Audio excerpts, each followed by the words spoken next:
kami Black Rookie dari Telkom University Kampus Surabaya dengan aku Celia Jovita Karmel. Saya Imade Arwidyana. Saya Dimas Ogi Putra Pangestu. Akal saya Jendra Tinggi. Yap, pada kesempatan kali ini tim kami ikut serta dengan membawa judul pemetaan persentase capaian SPM pendidikan dan tingkat membaca di kabupaten atau kota Jawa Timur.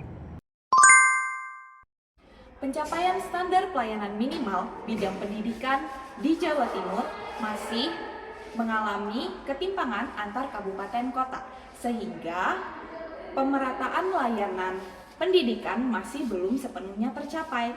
Kondisi ini tercatat dalam laporan kinerja bidang pendidikan Provinsi Jawa Timur.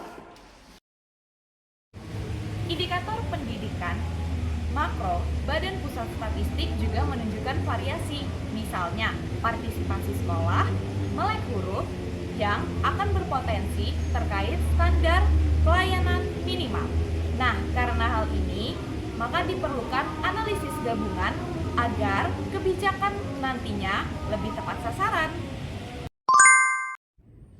Berdasarkan analisis yang telah kita lakukan sebelumnya terhadap 38 kota atau kabupaten yang ada di Jawa Timur, dapat ditarik bahwa kita dapat mengelompokkan beberapa wilayah menjadi 3 kelompok atau 3 klaster, yang dimana masing-masing klaster itu memiliki solusi yang berbeda-beda tergantung pada tingkat prioritasnya. Yang pertama terdapat klaster unggul, yang dimana klaster unggul ini bisa dijadikan sebagai benchmark atau pusat inovasi pendidikan di provinsi, khususnya Jawa Timur.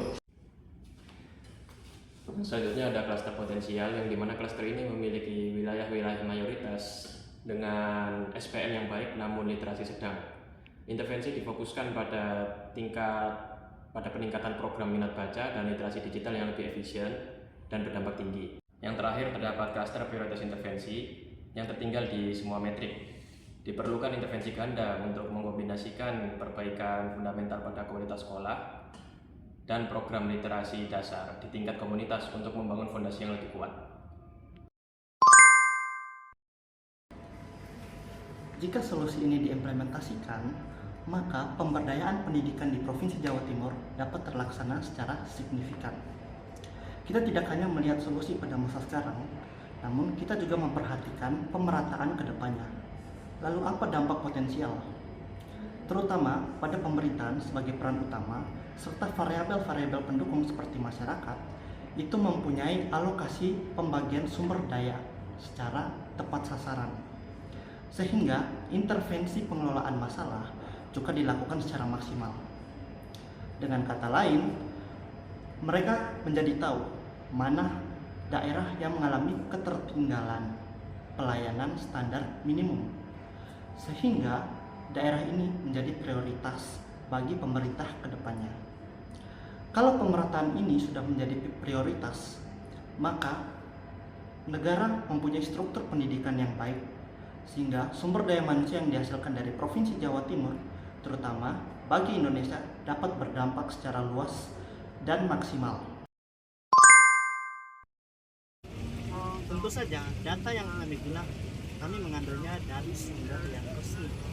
Sebagai data utama kami, pencapaian standar pelayanan minimal pendidikan Provinsi Jawa Timur 2024, kami mengambil dari portal Open Data Jawa Timur.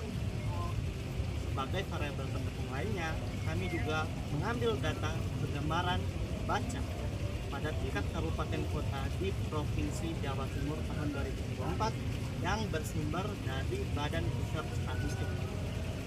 Sehingga dari variabel utama dan variabel ini, kami juga akan mencari korelasi antara perkembangan baca dan tingkat standar pelayanan minimal tahun 2024 pada Provinsi Jawa Timur, terutama di sektor pendidikan.